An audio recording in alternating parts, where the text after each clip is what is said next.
ಮಾಯಾವತಿ ಹುಟ್ಟುಹಬ್ಬದ ಅಂಗವಾಗಿ ಗಂಗಾವತಿ ನಗರದ ಅನಾಥಾಶ್ರಮದಲ್ಲಿ ಕೇಕ್ ಕತ್ತರಿಸಿ ಅನಾಥ ಮಕ್ಕಳಿಗೆ ಹಣ್ಣು ಹಂಪಲು ವಿತರಿಸುವ ಮೂಲಕ ಮಾಯಾವತಿಯವರ ಹುಟ್ಟುಹಬ್ಬವನ್ನು ಹಿರಿಯ ಮುಖಂಡ ಬಿಎಸ್ಪಿ ಪಕ್ಷದ ಜಿಲ್ಲಾಧ್ಯಕ್ಷರಾದ ಹುಲ್ಗೇಶ್ ದೇವರಮನಿ ಅವರ ನೇತೃತ್ವದಲ್ಲಿ ವಿಭಿನ್ನ ರೀತಿಯಲ್ಲಿ ಆಚರಿಸಲಾಯಿತು.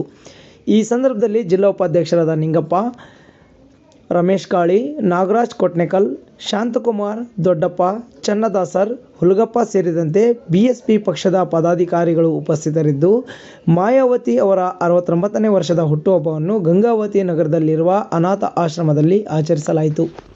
ರಾಷ್ಟ್ರೀಯ ಅಧ್ಯಕ್ಷರಾಗಿರ್ತಕ್ಕಂಥ ಅಕ್ಕ ಮಾಯಾವತಿ ಅವರ 69ನೇ ವರ್ಷದ ಹುಟ್ಟುಹಬ್ಬ ಅಂಗವಾಗಿ ಇವತ್ತು ದೇಶದಾದ್ಯಂತ ಪ್ರತಿ ಜಿಲ್ಲೆಯಲ್ಲಿ ಮತ್ತು ತಾಲೂಕಿನಲ್ಲಿ ಇವತ್ತು ಬಹುಜನ ಸಮಾಜ ಪಾರ್ಟಿಯ ರಾಷ್ಟ್ರೀಯ ಅಧ್ಯಕ್ಷರಾಗಿರ್ತಕ್ಕಂಥ ಅಕ್ಕ ಮಾಯಾವತಿ ಅವರ ಒಂದು ಹುಟ್ಟುಹಬ್ಬ ಅಂಗವಾಗಿ 69ನೇ ವರ್ಷ ಹುಟ್ಟುಹಬ್ಬ ಅಂಗವಾಗಿ ಅವರಿಗೆ ಶುಭವನ್ನು ಗಂಗಾವತಿ ತಾಲೂಕು ಮುಖಾಂತರನೇ ತಿಳಿಸ್ತಿದ್ದೀವಿ.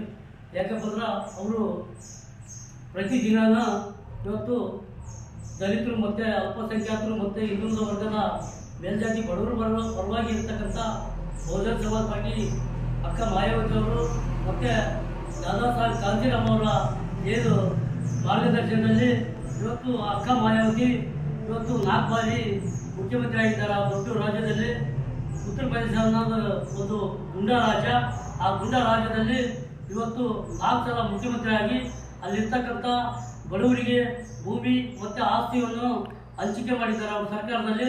ಇವತ್ತು ಅವ್ರು ಮಾಡಿದಂಥ ಕೆಲಸಗಳಲ್ಲಿ ಇವತ್ತು ಮತ್ತೆ BJP ಸರ್ಕಾರ ಕೂಡ ಅವ್ರ ದಾರಿಯಲ್ಲೇ ಹೊರಟಿದೆ.